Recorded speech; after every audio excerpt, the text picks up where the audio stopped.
Mbona nasema haya? Kuna mtu anayehitaji eti? Mimi sijayapanga. Kuna milango mingapi? 9. Inafunguka, unisikilize vizuri. Akisha zini. Siku kilipokua. Milango 9 ikifunguka. Kuna vile nini? Sio milango, yani kwenye mlango ule mmoja. Zinaingia roho ngapi? 9. Zinaingia roho 9. Ya kwanza ni roho ya dharau. Kila unachomwambia na kudharau. Roho ya dharau imebebana na kiburi. Kinachoingia roho ya pili ni roho ya ufilisi.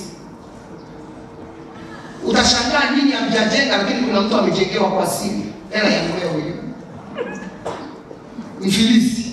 Nini hamsogei lakini kuna mwingine mwanamke na ana watoto sio wa kwake, amejengewa bila wewe kujua. Maana yake nini? Akimsemesha tu kidogo katoa milioni ile mwenzako anaenda kununua tofali. Akirudi nyumbani wewe anakudanganya kilo ya nyama. Kilo ya nyama shilingi ngapi jamani? 9. 9. Anakuletea nyama na kibubu pale. Anakupa 20,000. Amemaliza kwa wiki. Unasema naomba nitea nyama mahindi hapo kwenye friji. Unafikiri anakupenda. Kumbe upendo ulishafanyaje? Wewe una bajetiwa 50, mwenzako ana bajetiwa. Unaona kichaa? Kichaa hajui mke wa agano ndiye anayekufanana. Anasahau. Na yule mwanamke siku akiishiwa yule mwanamke wa nje wao wanafukuza.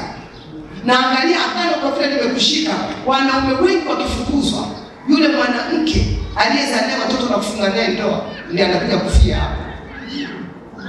Na hata kama tendo la ndoa alipo nasema tutakaa tumefanyaje? Ni kwake. Tutakaa hivyo kila mtu na chumba chake. Yule kafukuza lakini ndio kaacha majengo. Wewe bado unanyafuka. Maana huo mlango linaingia pepo la ukaidi, hata umwambiaje hakubali. Linaingia pepo la kiziwi, linaingia pepo la nini kupofu. Haoni hata unaenda katika mlango. Hivi haoni kama kweli unaniumiza? Wewe unafikiri anaona? Linaingia la kiziwi, hakusikii. Niambie mwanamke uliyeolewa na umeona hizo tabia kwa mume wako zimeanza na haujui zilianza kabla hujajua. Alafu wewe unaomba kama vile nilivyokuambia, baba uzito ndo atatoka. Ndio maana unakuta wamama wanaomba mpaka mtu anazeeka hajabadilika. Unamtolea na sadaka, Mungu anakubali sadaka lakini anakuletea message, badili maombi. Kuna mahali pa kuanzia. Badili maombi mwanangu. Nenda kwenye semina mbalimbali, kajifunze ubadili maombi. Badili maombi. Huyo mume nimekupa, wewe ndio una amri ya kumtengeneza. Timotheo anasemaje? Mungu huachia madaraka kwa mwanamke pindi anapoolewa. Amina. Tunapoomba madaraka sio madaraka ya kuwa kidogo. Tunakuwa nyenyekevu. Tukimpiga kwa chini yule atakayemgusa mume wangu. Ama rohoni au mwilini na lalamesa mama. Mwaka wa 40 nilimaliza tarehe 24 ya ndoa. Sijaona mwanamke anamsumbuka mume wangu. Hela itoki. Hela zake zote nazijua. Sasa anatembea na picha yangu. Akitongozwa anakuja kuniambia, "Mwafanya kile kichekesho."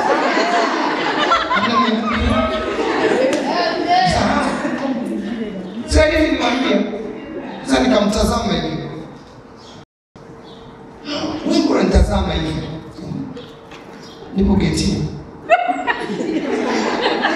Nipo wapi? Lazima mwambie mbadili macho yangu yatiwe nuru.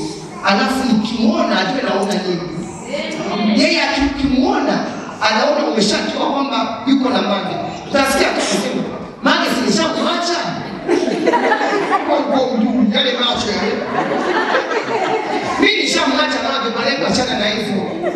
Uone mtu Mange. Sasa akimtaja hizi ziwafundisha. Nikasema akimtaja unasema shabas. Mimi sikasiriki. Namwambia Mange anakusumbua. Haina shida.